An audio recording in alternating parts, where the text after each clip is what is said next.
நம்ம இன்றைக்கி புளிச்சக்கீரை கடையலாம். இவ்வளோ கீரை பறிச்சுட்டு வந்துருக்குறேன்.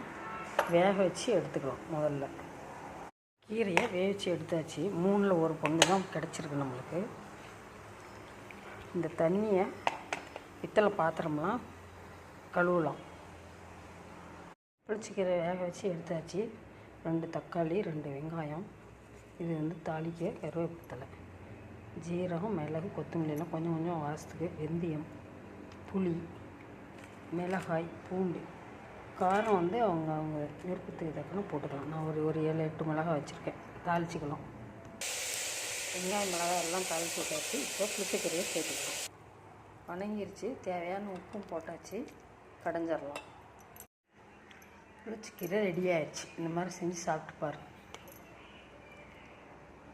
நீங்களும் செஞ்சு சாப்பிட்டு பாருங்கள்.